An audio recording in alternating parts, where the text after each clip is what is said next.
More than 800 children sit alone in the Winnebago County Abuse and Neglect Court System as a court-appointed special advocate, or Casa program, scrambles to recruit more volunteers.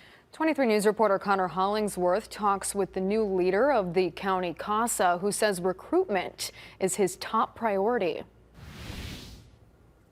On any given day, Casa serves 300 kids who pass through the court system.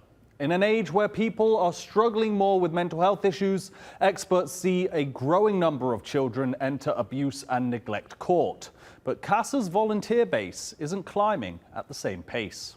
This is just the truth. We need to triple in size as quickly as we can. Casa's new executive director, James Hudson, says on day one of his job, he set recruitment as his first priority. These are children, they're not adults, so obviously the court's going to listen to what a child says, but they're more so going to listen to a special advocate and what they're saying. Becoming a special advocate means you represent the best interest of these kids in court, meeting with family, friends and teachers to get a clear picture of their situation. Hudson says some people worry volunteering for Casa would be like a second job. They will write a report to give to the judge that really represents in that moment in time a snapshot of what the best interests of that child are. It doesn't take a lot of time, right? If you just have a few extra hours in a week or a few extra hours in a month, that's all it takes to visit with kids, to visit with people involved in the case. Abby Finley became a Casa volunteer a few years ago, and when she's not doing this, she works full-time for RAMP,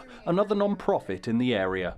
Personally, I've mentored women who have gone through addiction recovery programs and they've lost custody of their children and successfully regained custody of their children through the court system. Finley's fuel is helping others and knows there are people in the community itching to do the same.